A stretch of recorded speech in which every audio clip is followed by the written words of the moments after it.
Welcome to In the Studio on Davis Media Access. I'm Tim Gaffaney. Well, hey, how about 40 artists, 9 stages, 3 tickets, no, 3 days, and just one ticket? I'm talking about the Davis Music Festival. Following a 2 year hiatus, the festival is back this year on June 17th through 19th. The event was first held in the summer of 2011. So, with that 2 year break, this now is the 10th anniversary festival. In fact, I still have a poster on my wall, $20 for 20 bands from the 2011 festival. Well, here today to talk about the music festival is Kyle Monhollen. He is co founder and executive director of the Davis Live Music Collective, which presents the music festival, or DMFX. Kyle is a local arts educator and advocate with a professional background in fine art and graphic design, exhibition design, and project management. He is also the co founder of the Arts Alliance Davis, which is a group of dedicated individuals representing artists, arts, and civic organizations and presenters, local businesses, and community members here in Davis. Great to have you here, Kyle. And Thanks here for to having talk me, about Tim. the Looking forward Davis to it. Music Festival. Okay, so I want to start by just saying how excited is everybody at the music festival and DLMC about the return of the festival this year after 2 years off? Very is an understatement. Yeah, we've been waiting 2 years now, and sort of, imagine horses at the starting gate getting ready to go. That's been us kind of in a holding pattern for a while. So it's very exciting that it's back. That's great. That's great. So maybe you could tell us a little something about a few of the acts this year. A few of I know there are 40 of them. We probably can't cover all 40 in this short period we have. And maybe say something too when you describe them about how you go about choosing acts for the festival. Sure. Why don't I'll start there actually, because that's part of our just the whole system is, being our 10th year now, we have presented between 20 and 60 bands per year for 9 years now, going on 10. And all those alumni acts, if they're still viable artists, we very much think of them as our local community, our family of musicians here in the Davis area, even though many of them are in LA, Portland, Vegas, coming from all over. And so we start by thinking of returning acts, somebody who we've had in the past that we'd like to bring back, either because we haven't had them for a while or we simply had so much fun with them the first time, we need to have them back. And once we fill out about half of our roster from returning artists, we start looking for newer up and coming artists or people that we've missed over the years that we'd like to have. And for all of these artists, whether they're new to the roster or returning, we're really looking for fun, for things that people can get into across a broad array of genres that remains both exciting but family friendly. And yeah, I'm just trying to think of a few artists to spotlight. We've got some artists coming back who have played many times, like Boca do Rio, some Brazilian space funk, very popular locally, and love having them as part of Fest. They're coming back. Element Brass Band from Sacramento is going to make a return.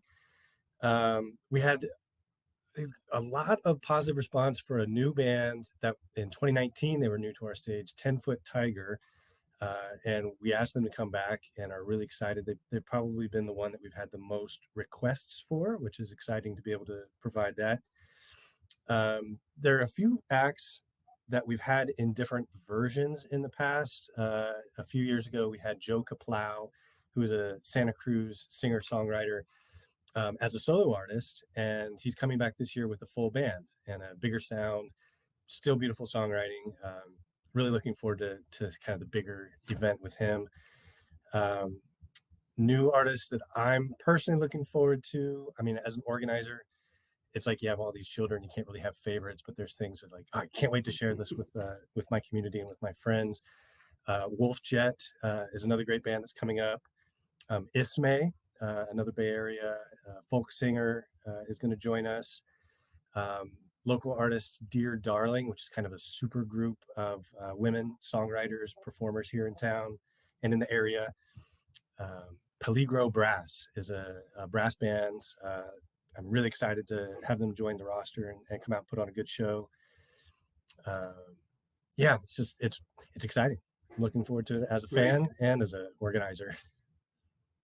So you alluded to this a little bit in talking about all of your children and all of the bands, but could you say a little something more about this range of genres that you use, that you tap into and try to include in the festival? Yeah, I mean, it's about fun. We're trying to put together something that's fun and that a lot of people can enjoy. So there's going to be a lot of dance music, some soul and funk. We have a traditional bluegrass bands, the Red Dog Ash. Sorry, we have two bands with red in the title, and I got confused there for a second. Um, some folk music and some Americana, just some straight up good rock and roll, some indie pop, some electronic and hip hop. It really is something for everyone, or almost something for everyone. Uh, but the overarching thing that is tying it all together is, a sense of joy to be had from coming together around live music that the performers share and put out there, and quality. We've been really lucky to attract and be able to work with some really talented people. I think it's important to note that all the performers are paid professionals, that this is what they do for a living, and we're really proud and happy to be able to support them in that through our event. That's great. So now I referred to the $20 for 20 bands that I saw back in 2011, and now you're up to 40. Um, have you been able to expand then that set of genres that you cover, or have you gone in new directions at all over this time?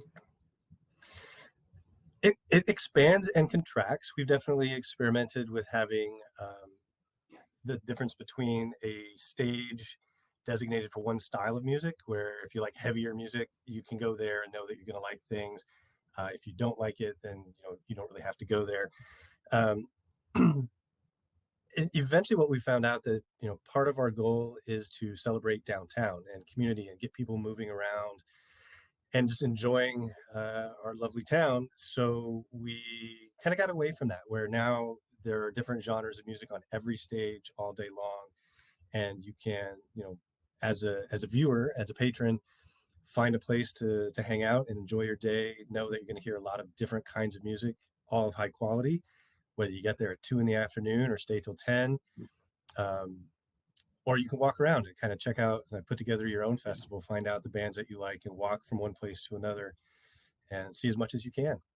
We have managed to Right. And stick to speaking of those venues, about $1 a band. Oh yeah, yeah. Let's look at the map. that's good. So, and I recall from that first year, I seem to recall that you had an outdoor stage. Are you not doing that anymore? I think it was at the end of Second Street, was it?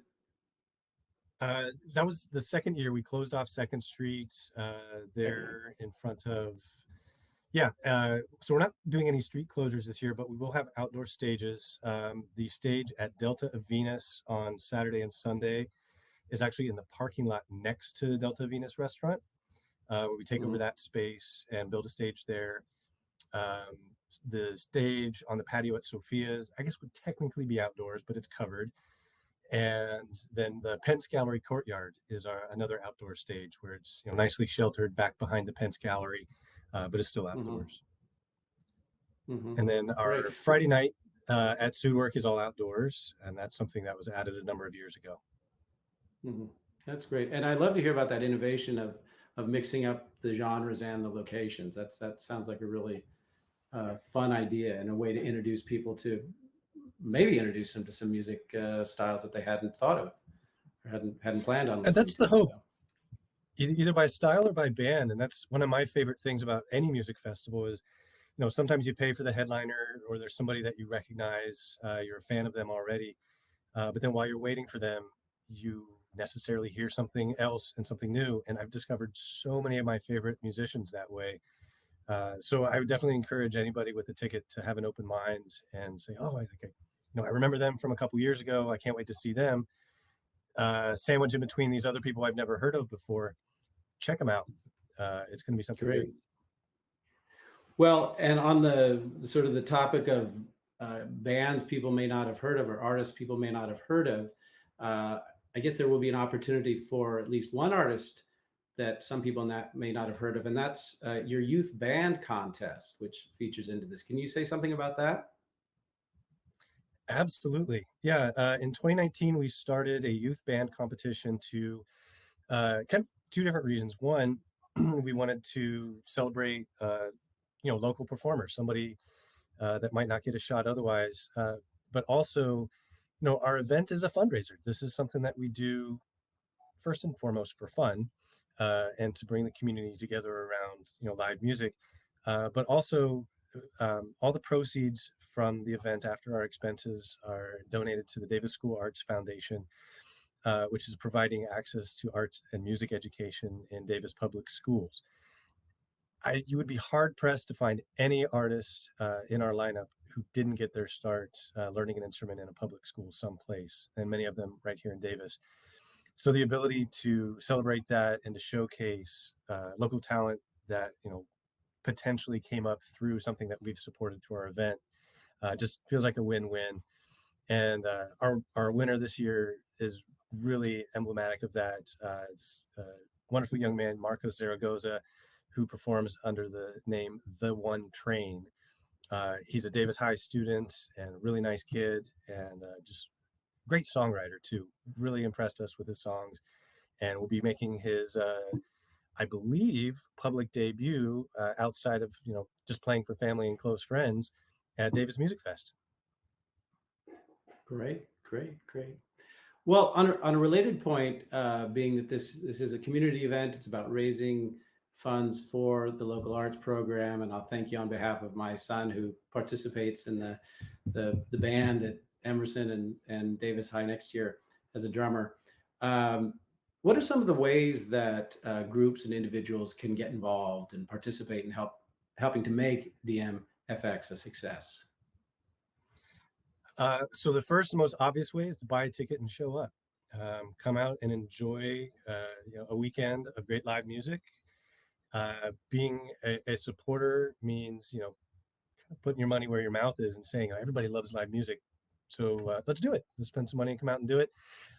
We do have slots for volunteers if people are interested in coming out and helping check wristbands at the door and sell merchandise, the things that have to be done at our festival. It's entirely run by volunteers. The board of the Music Fest and the Davis Live Music Collective are all volunteers. I mentioned that all the performers are paid professionals. Our sound technicians are also paid professionals. Everybody else involved is doing it out of love and joy for the event. And so that's another way to plug in.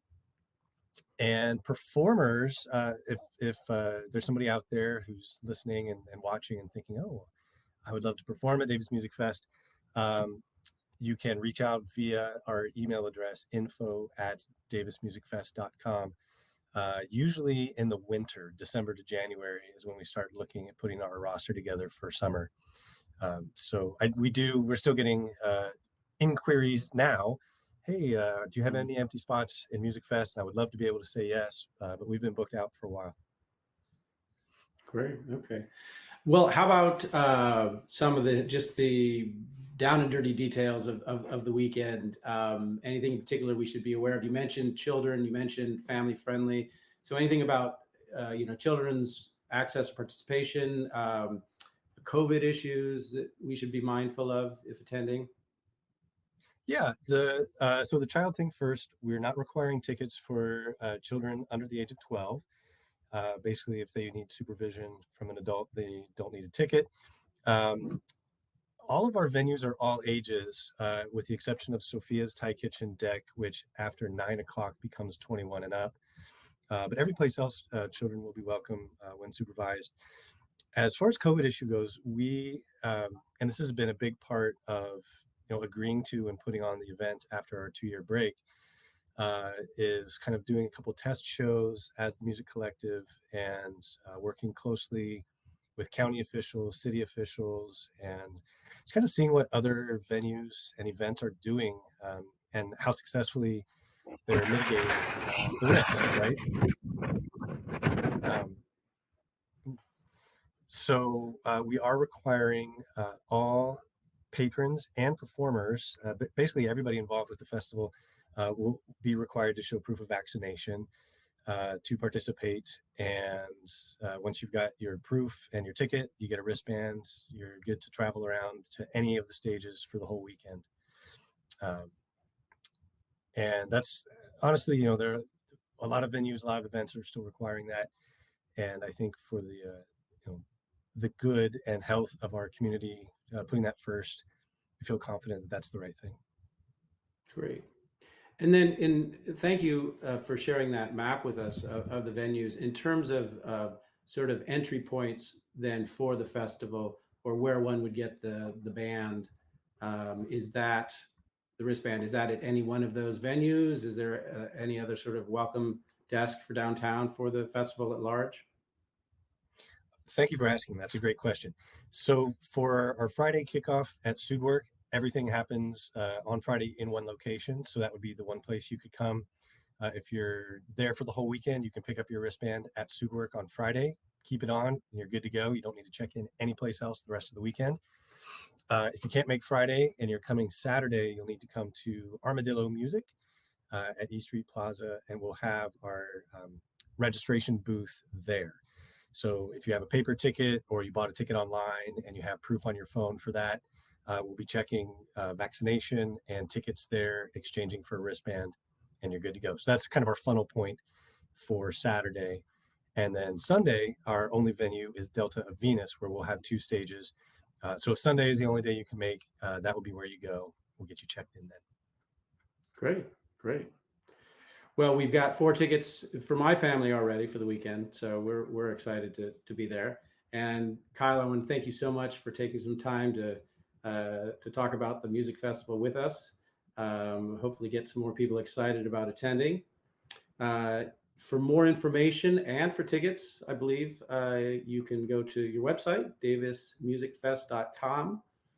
And as you had mentioned earlier, if any patrons have any questions, they can email info@musicfest.com. Well, again, Kyle, thank you so much. Thank all of you out there for watching and listening. Again, this is Tim Gaffaney for In the Studio on Davis Media Access. Thank you so much for joining us. Thanks, Tim.